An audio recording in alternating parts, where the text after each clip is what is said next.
Voy a empezar con el uso de, vamos a hablar sobre la hemoterapia y el uso de los hemocomponentes. Ya, en primer lugar,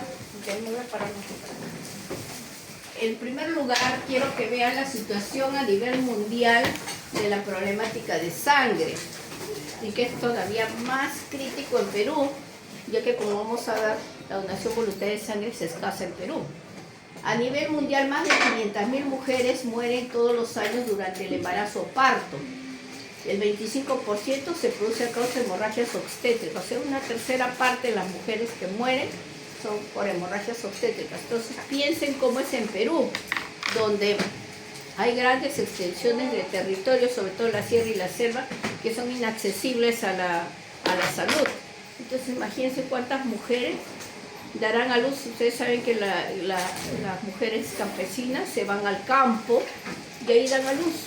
A veces ni reciben ningún tipo de ayuda. Entonces, si se puso una hemorragia en esas zonas donde hay un banco de sangre, es bien difícil.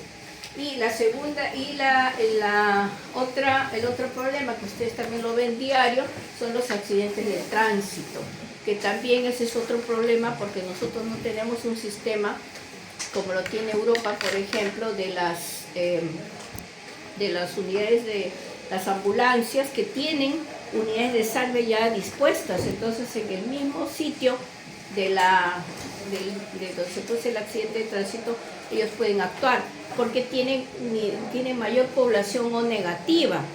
Entonces, ellos tienen unidades de sangre O negativas, y con eso no se requiere realmente hacer la compatibilidad. En cambio, en Perú, usted sabe, pues ni el 1% tenemos de personas O negativas en esta población. Ese grupo es rarísimo. Siguiente. Entonces, estamos observando que hay un serio problema primero, en que hay una población que requiere altas cantidades de sangre. Lo segundo, y el otro problema, son las donaciones voluntarias. Solo el 25% de todas las donaciones voluntarias no remuneradas de sangre se realizan en países en desarrollo. Y ustedes saben que el primer mundo, la mayor proporción de unidades que se tienen en los bancos, en los centros de hemoterapia, los hemocentros, por ejemplo, Europa, sobre todo Europa, tiene un sistema de obtención de sangre voluntaria, o sea, el sistema es muy bueno. Estados Unidos más o menos recolecta el 70% de sus donaciones son voluntarias. Entonces, en los países desarrollados, la proporción de donaciones voluntarias son altas, y por tanto eso permitiría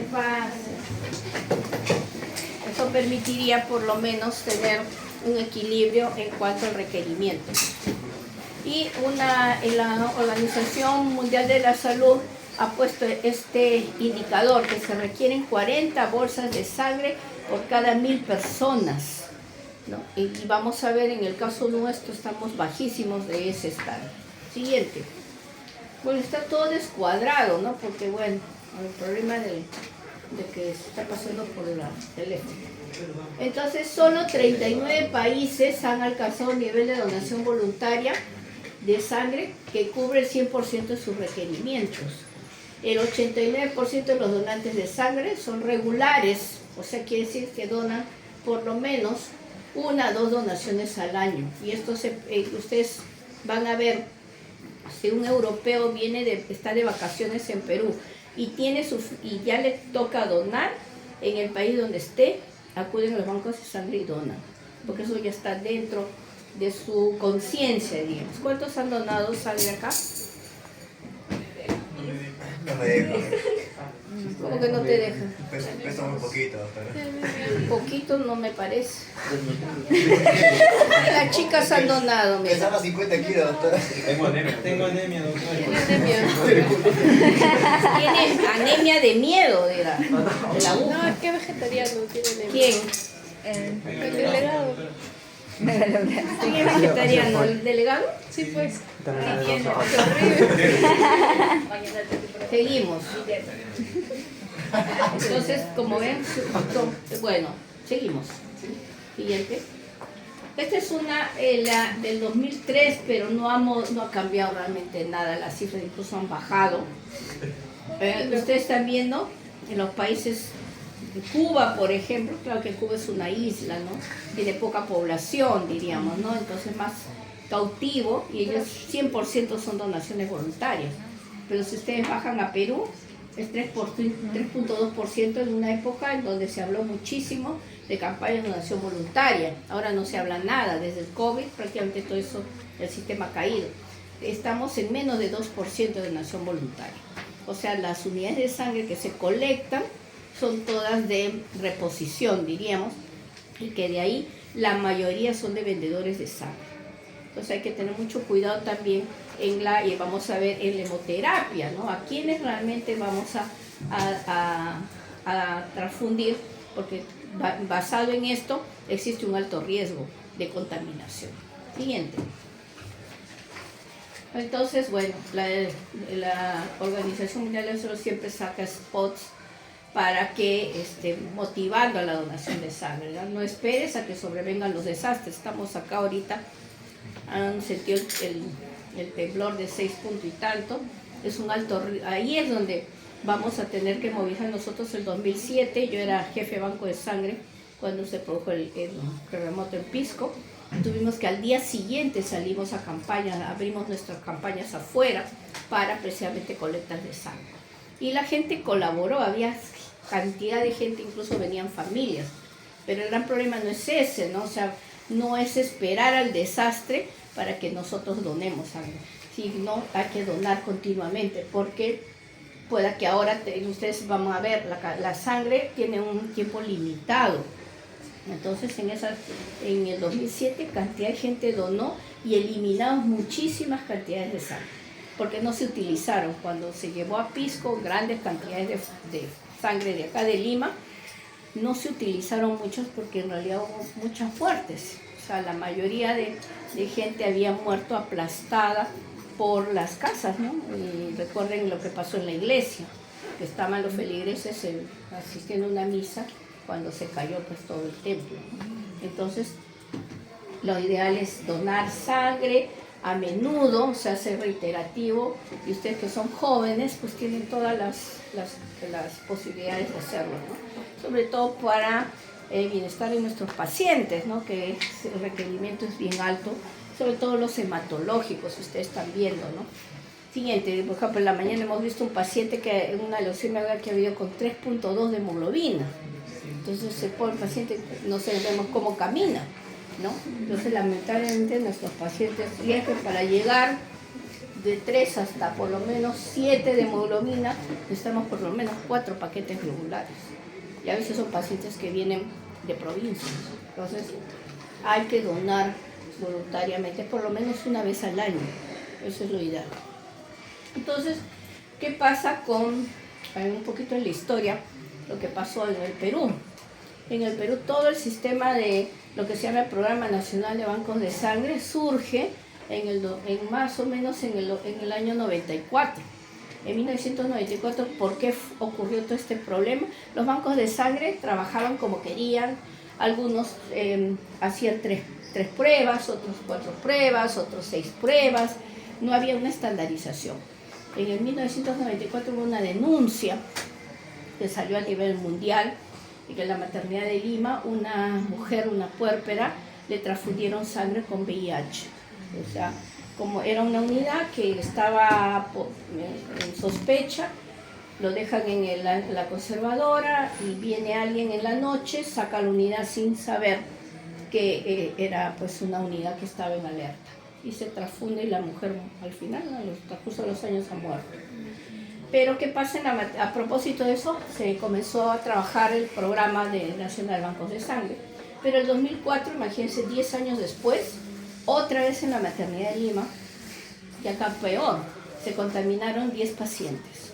Una puérpera nuevamente por VIH y 9 bebitos. Los bebitos, ustedes saben, se les alicuota a veces a los bebés se les saca pues poquita sangre y ahora se establece que mejor se saque de diferentes unidades, precisamente para evitar esto. Entonces, de un paquete que son 250 cc, imagínense 10 alícuotas.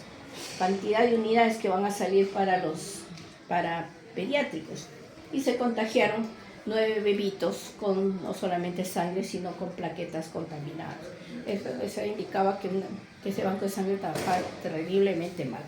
Ahora, bueno, del 2004 a la actualidad ya han fallecido todos los niños. Y en 2006 se volvió a presentar el problema en el Hospital Carrión del Callao. Se contagió una mujer con VIH en un posoperatorio. Era una mujer que había sido operada de cálculo de litiasis vesicular y no requería realmente la transfusión. Le transfundieron por anemia antes que se vaya de alta y total que al final se contagió con VIH. Esta señora era aprista y en esa época estaba Alan García de presidente. Y bueno, como salió en la prensa y todo, le dieron una casa, le consiguieron trabajo al esposo, le dieron una indemnización de 100.000 soles por la contaminación, pero ahí quedó todo. Siguiente.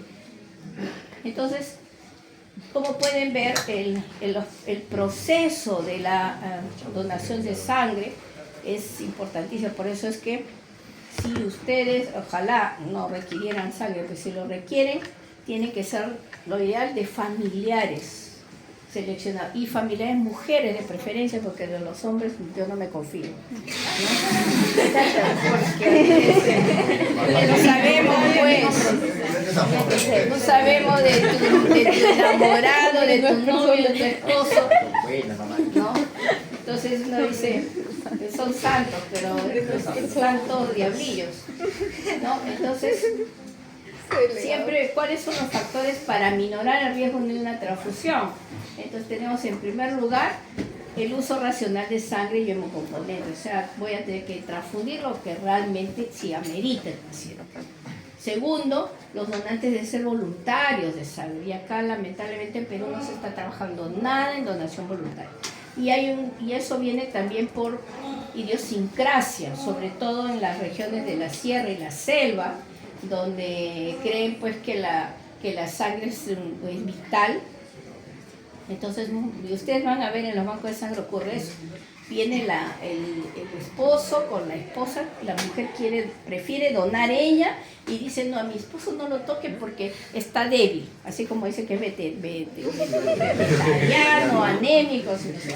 Uno lo ve de 1 metro y tantos, todo gordito, pero dice que no puede donar. Entonces, también los cuidan mucho, ¿no? Entonces la donación voluntaria es fundamental. Y tercer factor es los procesos controlados, estandarizados y la llamada hemovigilancia, que es todo el proceso de la medicina transfusional desde el donante seleccionado hasta que se transfunde al paciente. Siguiente. Entonces todo este proceso se denomina hemovigilancia. Va desde el reclutamiento del donante, entonces hay que hacer campañas de donación voluntaria, hay que seleccionar bien al donante y de ahí ya hay que hacer todo el proceso de la preparación del componente, el estudio serológico, las pruebas pretransfusionales, la indicación de la transfusión, la administración y el monitoreo. Como les comentaba, en algún momento un paciente que se dio transfundido debe continuarse el seguimiento por lo menos 1 año y hacerle al año todos los estudios de las 7 pruebas que son obligatorias de banco de sangre para ver de repente si es que esa sangre era contaminada, ya viró en algún momento, si es que hay algún problema ahí, ¿no? Entonces todo ese proceso se denomina hemovigilancia. Siguiente. Ya la selección del donante, la donación de sangre, que los que ya han asistido a donar, ¿no? Lamentablemente es una aguja grande, y algunos, sobre todo los hombres, las mujeres en las campañas de donación voluntaria, y eso es histórico, la mayor cantidad de personas que donan son mujeres. Los hombres menos, y los hombres tienen mucho miedo en general por las agujas. Pero lamentablemente pues un calibre grande para donar. Siguiente. Entonces, de ahí pasa la unidad de sangre completa al procesamiento. ¿Cómo se procesa? Es un procedimiento de centrifugación en las grandes máquinas de centrifugado para separar, y eso es por peso, se va a separar los componentes en concentrado de Matías, que es el paquete globular, en plasma, que es la parte amarilla, y va a quedar una capita que se llama leucoplaquetaria, que va a un segundo centrifugado para separar los leucocitos que se eliminan y las plaquetas que van a ir a ser los concentrados simples de plaquetas. Del plasma es donde se puede ir a la industria en grandes cantidades para producir los hemoderivados. Entonces vamos a hablar sobre hemoterapia cuando vamos a hablar del paquete globular, del plasma y de las plaquetas. Siguiente. Entonces para eso necesitamos bolsas cuádruples. Son bolsas ya estandarizadas, totalmente selladas al vacío. Solamente se va a abrir cuando entra la unidad a través de esta aguja. Y va a ir hacia una que se denomina bolsa satélite, que es la sangre total. Actualmente ya no hablamos de sangre total. Ustedes quieren conseguir sangre total en los bancos de sangre, no lo hay, porque todo va a ser fraccionado. La sangre total ya se ha eliminado como componente único. Antes había cantidad de unidades, no se fraccionaban y solo quedaba como sangre total. Actualmente la política es fraccionar y así mejoro también la calidad del producto, porque vamos a ver, en la sangre total no hay todos los componentes. Siguiente. Entonces el concepto moderno de la medicina transfusional, como ya les dije, ya no usamos sangre total, se debe transfundir el componente que el paciente requiera, y en los casos en que en algún momento, entre comillas, se requiriera sangre total, se ha reemplazado por la sangre reconstituida. Quiere decir que si yo, por ejemplo, en el caso de un paciente que ha perdido una volemia muy alta, entonces en lugar de pasarle el paquete y el plasma, yo ese plasma del mismo grupo del paquete le introduzco al paquete globular, se homogeniza y se lo envía. Entonces sería como una sangre total, solo que no tendría ni leucocitos ni plaquetas, porque esas se van perdiendo, como vamos a ver en el procesamiento, ¿no? Entonces la sangre reconstituida, ¿para qué la uso? Cuando se requiere un volumen muy alto, cuando se pierde una volemia de 30% o más, y en segundo lugar cuando voy a hacer los recambios sanguíneos en los neonatos, cuando requiero, por ejemplo, por grupos sanguíneos incompatibles, donde voy a hacer recambio total de una volemia o 2 volemias, depende de la indicación, ya no puedo usar sangre total porque no hay, usamos sangre reconstituida y hay incluso una fórmula para determinar la cantidad de paquete y la cantidad de plasma que se va a administrar en pediátrico, o sea, es un poquísimo volumen para hacer el recambio en el bebé. Son las únicas 2 condiciones en las que se indica la sangre reconstituida. Siguiente. Ven las centrífugas, estas son las tremendas centrífugas y entran acá está la sangre ya colocada, es la sangre que se ha sacado del donante, más las bolsas satélites, entran todo en los pocillos, diríamos, grandes, y este está a temperatura a temperaturas frías. Todo se trata de trabajar en frío. Entonces, si yo no tengo esta centrífuga refrigerada que se llama, no voy a poder fraccionar los componentes. Y ese es el gran problema en las provincias, porque dejan la unidad así paradita, claro, se van a separar por peso, pero eso no es la separación que se espera, tiene que ser por centrifugación. Siguiente. Y pasamos al fraccionamiento. Antes se hacía manual, colocaban la bolsita ahí y yo he visto en la selva con 2 libros así tipo petete, lo presionaban y el plasma salía hacia otra bolsa, porque no tienen estos equipos que ahora están cada vez mejores. Entonces ustedes ven que después del centrifugado la unidad se separa así. Entonces yo lo meto en esta máquina, presiono y este paquete va a ir acá hay un sensor y este plasma va a ir arriba y va a quedar acá la leucoplaquetario, que es el tercer que para un siguiente centrifugado. Entonces esto se da ya automatizado para determinar exactamente, no a la visión del técnico. Antes solo era el técnico lo apretaba y pasaba el plasma y el paquete se quedaba ahí, ¿no? Entonces ahora todo está ya automatizado. Siguiente. Entonces queda así, queda el paquete y tenemos el plasma. Siguiente. Y vamos a ver que por qué tenemos que hacer la separación y el fraccionamiento. Tenemos 6 horas desde que el donante, o sea que la persona dona, para hacer el proceso del fraccionamiento. Es el tiempo, ¿para qué? Para evitar que los factores de la coagulación sobre todo se vayan consumiendo. Pasadas las 6 horas ya los factores se pierden. Por tanto, una unidad de proceso es que el personal de banco de sangre no puede decir, no, ahora ya no, ya en mi hora, mañana lo fracciono. No, porque al día siguiente ya no va a haber el plasma, sobre todo que es rico en factores de la coagulación. Y porque cada componente tiene su propia temperatura de almacenamiento. Entonces, vamos, el paquete globular, ya están viéndolo, ya quitaron el plasma, ya está todo codificado, todo se guarda en conservadoras. Es como las refrigeradoras nuestras, pero estas son con sistema de alarma, de temperatura, de todo, que mantenga la temperatura durante las 24 horas, los 365 días. Y estas conservadoras deben estar entre 2 a 8 grados. Si pasa de 8 grados ya la alarma. Esas unidades tendrán que ser desechadas porque no están reuniendo las condiciones de almacenamiento. Y así viven 35 a 42 días. Esas son preguntas de examen, por si acaso. Entre 35 a 42 días, ¿de qué depende que duren más o menos? Del tipo de bolsa. Hay bolsas, no, las normales, todos tienen anticoagulante, pero hay unas bolsas que las comunes viven 35 días. Ese es el máximo que vive el paquete globular.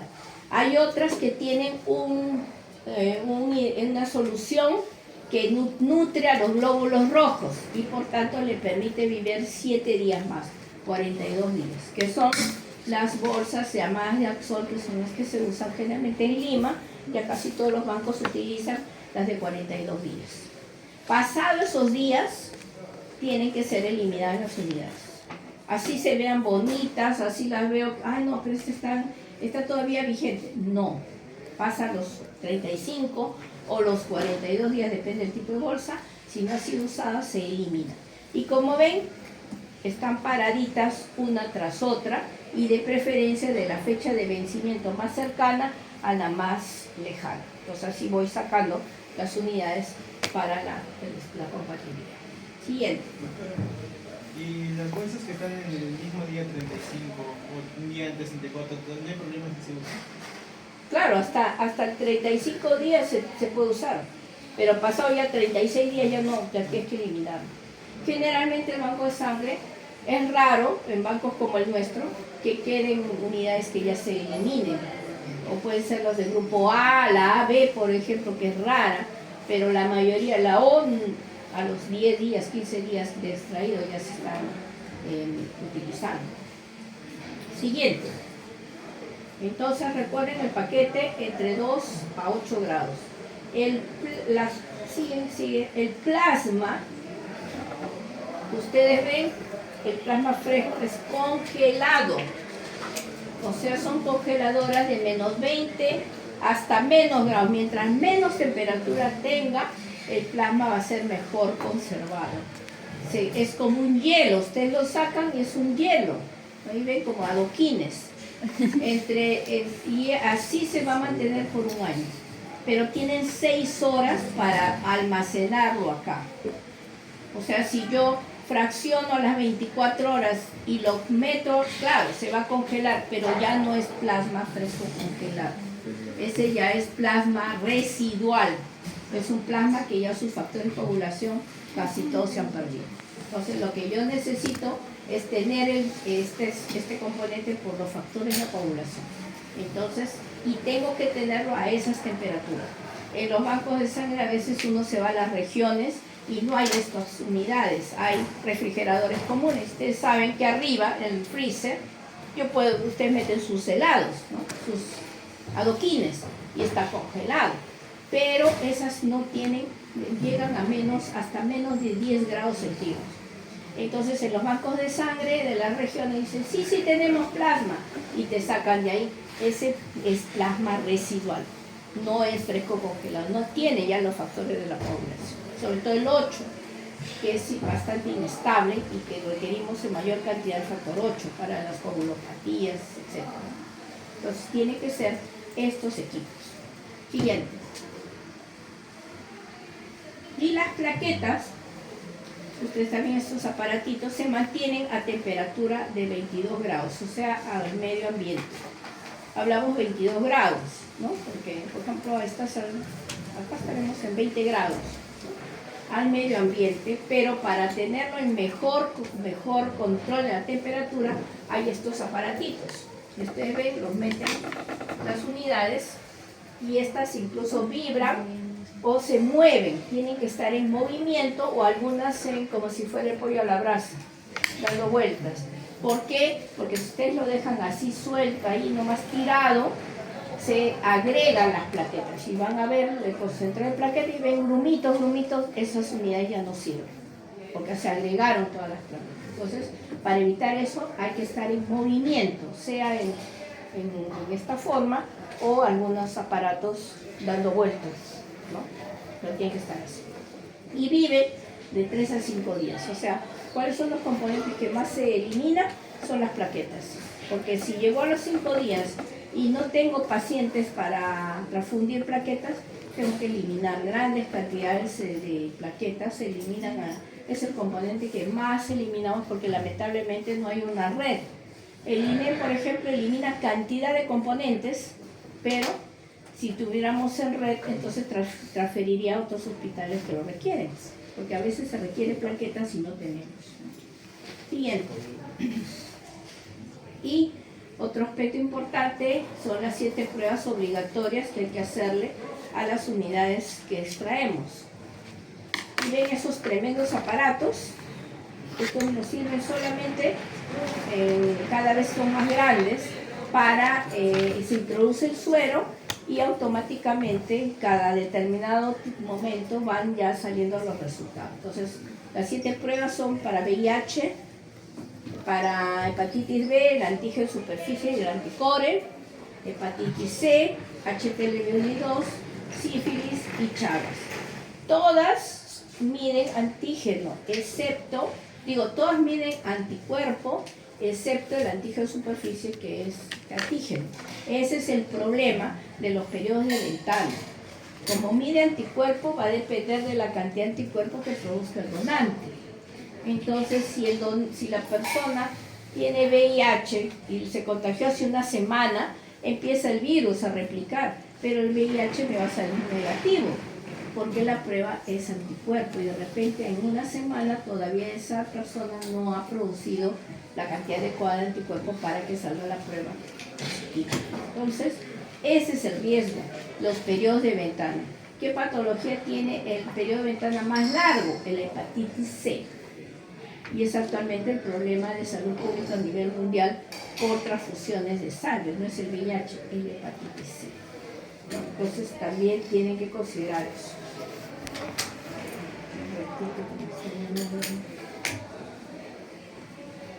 Siguiente. Dime. Sí, Rafa, sí.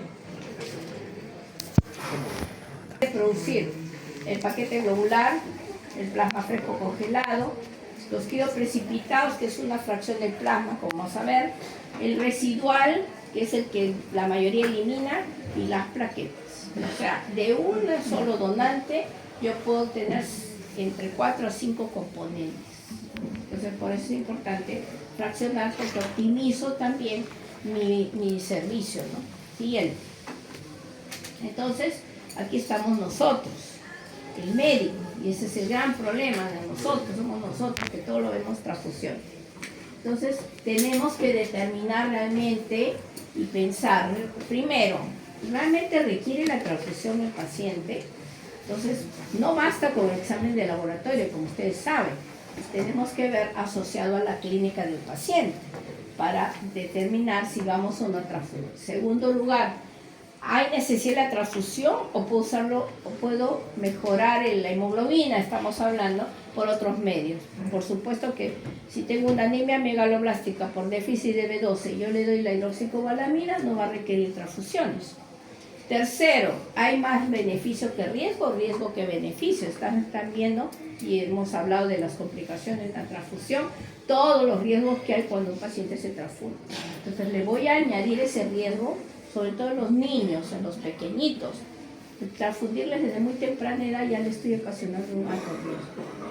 ¿Qué cantidad requiere y con qué urgencia? Claro, va a depender del peso del paciente, de la volemia, ¿no? A veces si vienen chocados tengo que abrir 2 vías y transfundir por los 2 brazos, ¿no? También en pediátricos el volumen es mucho menor, en ancianos también, depende de la volemia para evitar la sobrecarga. ¿Y qué requiere el paciente? Le voy a dar concentrado de plaquetas, le voy a dar plasma, le voy a dar cloro precipitado, va a depender de la condición del paciente. Entonces, con todo esto, si yo decido transfundirle, vamos a ver ahora cómo vamos a transfundir. Siguiente. Entonces, bueno, así en forma muy rápida, la prueba pretransfusional, o sea, es obligatorio llenar una ficha, que ya probablemente ustedes que están en la sala van a ver, la ficha ya está estandarizada, donde vamos a dar una serie de datos. Siguiente, de repente está acá la ficha, una serie de datos, que es la solicitud de transfusión. Siguiente. Bueno, pasa, a ver, por si acaso por ahí está, ahí está. Esta es la ficha obligatoria de la solicitud transfusional que el paciente que tienen que llenar cuando yo haga un requerimiento. Entonces están viendo nombre del paciente, historia clínica, también dónde se encuentra, puede ser el servicio, la cama, si es hombre, mujer, la edad, el grupo sanguíneo, el RH, ve si ha sido transfundido previamente. Eso es importante para los procesos, primero para saber el diagnóstico. De repente es un aplásico, constantemente está recibiendo sangre, se puede aloinmunizar, porque la sangre, como hemos dicho, no es, pues, por más que seamos O positivo, no somos pues 100% compatibles. Entonces puede haber una aloinmunización, entonces ahí lo vamos a ver. Si ha habido embarazos previos, porque la mujer se puede aloinmunizar más frecuentemente, como ya hablamos, con los embarazos o incluso con abortos.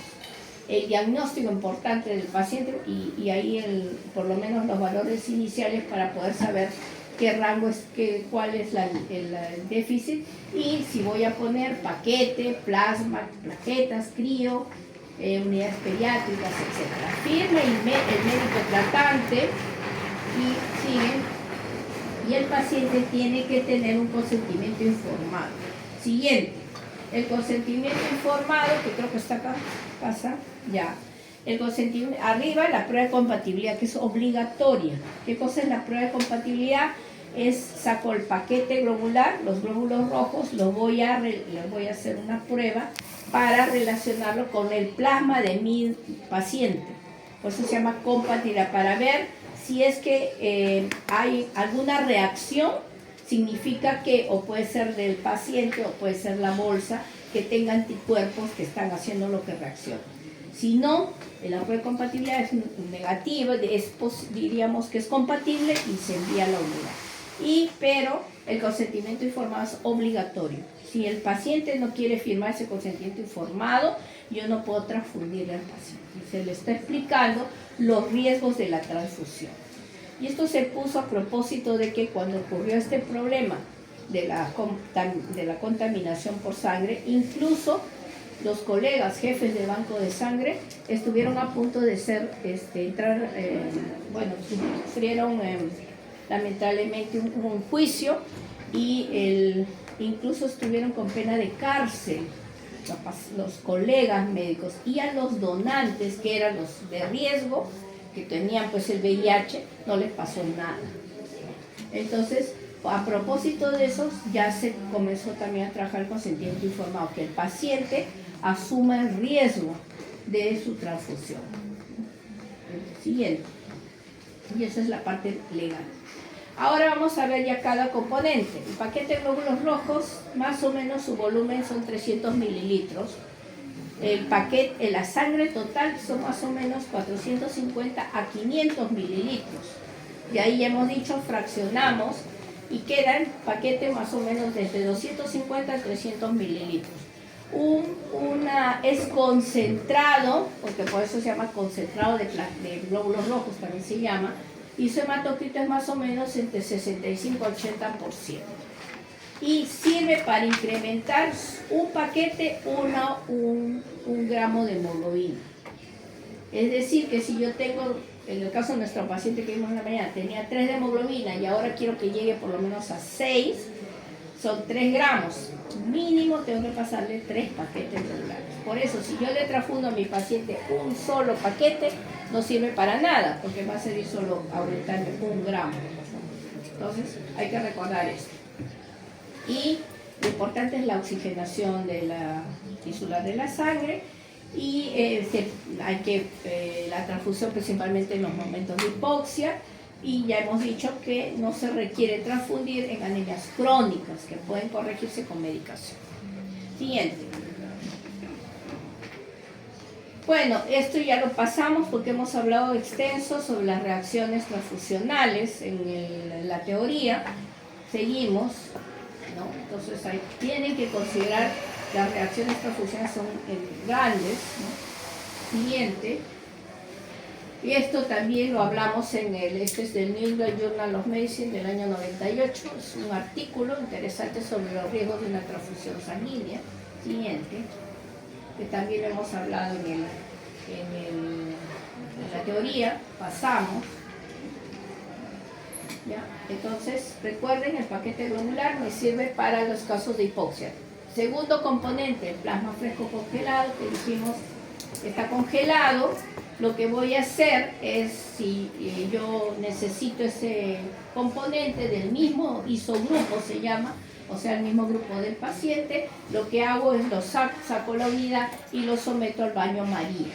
O sea que son aparatos a 37 grados centígrados, donde yo puedo introducir paradito, introduzco la unidad y se va a ir descongelando y se vuelve líquido. Y cuando ya está líquido, lo llevo y lo transfundo al paciente. ¿Cuál es la ventaja? El plasma fresco congelado tiene todos los factores de la coagulación, incluyendo fibrinógeno. Entonces, si yo tengo pues un hepatópata con una cirrosis y está sangrando, le paso fresco congelado. Tengo un CID fresco congelado. Entonces, aquel que requiere todos los factores, le paso fresco congelado. Siguiente. Pero es importante, o sea, como hemos visto, corregir el sangrado por déficit de uno o más factores de la coagulación. Pero, ¿qué pasa? Que ahora se usa ya indiscriminadamente. Entonces, por ahí he escuchado a los queridos, mis colegas cirujanos, ay, es que requiere pues para que se vaya mejor nutrido, le pasa su plasma, ¿no? Que, cicatrización de herida, ay, es que no cicatriza, pasa el plasma fresco. Eso no tiene nada que ver con esto, ¿no? Solamente lo usamos cuando hay déficit de factores en la coagulación. Siguiente. ¿No? Entonces, por ejemplo, hipoalbuminemia, ya no, porque tenemos albúmina comercial y la cantidad de albúmina que hay en el plasma fresco congelado y en el plasma residual, que sería el otro, es muy poca. Sería por lo menos 20 bolsas como para elevar en una buena manera la albúmina. Entonces lo uso comercial, que viene 20 cc's y es más rápido y también de mejor control. Ya hablamos que en sepsis no se puede, en cicatrización de herida tampoco, y en los hepatópatas solo si hay sangrado, porque estos pacientes se acostumbran a tener factores de coagulación bajos. Entonces solamente cuando los voy a someter a algún procedimiento de riesgo para sangrar o cuando están sangrando, le pasaremos el plasma fresco congelado. Siguiente. Entonces, bueno, el plasma, la preferencia es el isogrupo. Claro que podríamos utilizar otros. Ustedes saben que los glóbulos rojos son los que, si el grupo, a ver, vamos a ver, un delegado, una pregunta. Si yo tengo un grupo sanguíneo O, en mi slot. ¿Qué tipo de anticuerpos tiene ese paciente? Anti-A y anti-B. Anti-A y anti-B en el plasma. Por eso es que el paquete globular no tiene antígeno, pero sí el plasma tiene anticuerpos. Entonces, si yo basado en eso, ya yo comienzo a ver en el plasma, si el plasma no tiene nada de glóbulos rojos, yo podría usar el plasma para cualquier grupo. El problema está que tiene los anticuerpos naturales y esos son los que pueden causar problemas. Entonces, este es un cuadrito para nosotros los hematólogos, pero recuerden, es mejor el isogrupo. O sea, el AB, por ejemplo, es un serio problema, porque el AB solo puede usar AB, porque el AB tiene tanto anticuerpo A como el anticuerpo B. Siguiente. El crioprecipitado. En el caso del crioprecipitado es una fracción del plasma fresco congelado. Se llama crío porque actúa o sea, yo descongelo ese plasma y voy a ver unos grumitos. Esos grumos los voy a separar en otra bolsa y esa bolsa se llama, y lo vuelvo a congelar, es el crioprecipitado, que contiene solo factor 8, fibrinógeno, factor 13 y factor von Willebrand. Ya no tiene el resto de factores de la coagulación. No tiene el 7, no tiene el 5, no tiene el 12, nada. Lo que sí tiene el plasma fresco congelado. Pero ahora el crioprecipitado ya no lo usamos, acá lo estoy poniendo, puedo usarlo en hemofilia A, no lo usamos porque ya tenemos factores de la coagulación. Puedo usarlo en von Willebrand, ya no lo usamos porque ya también tenemos el Wiley. Puedo usar en deficiencia de fibrinógeno, ya pronto ya no lo vamos a usar porque ya entró fibrinógeno también comercial al Perú y nosotros estamos usando ya fibrinógeno, es un poco más caro, pero ya están viniendo factores de la coagulación ya producidos por la industria. Entonces de acá el crioprecipitado lo podría usar por el momento solo para cuando hay requerimiento de fibrinógeno, por ejemplo en el 6D, si no tengo fibrinógeno ya comercial. Pero están viendo ya para la hemofilia ni para el von Willebrand se utilizan ya, porque ya quizás para el factor 13, porque no hay factor 13 comercial, pero para el resto es probable que ya cada vez se van a ir produciendo más factores que llegan a Perú y ya vamos a ir separando ya. Por ejemplo, en hemofilia hace 20 años sí usábamos el crioprecipitado en grandes cantidades. Ya los niños que ya han nacido desde 2013 que estamos usando el factor ya se han olvidado del plasma, del crío, ¿no? Ya no usan eso, ya estamos, por lo menos se ha avanzado en ese sentido. Siguiente.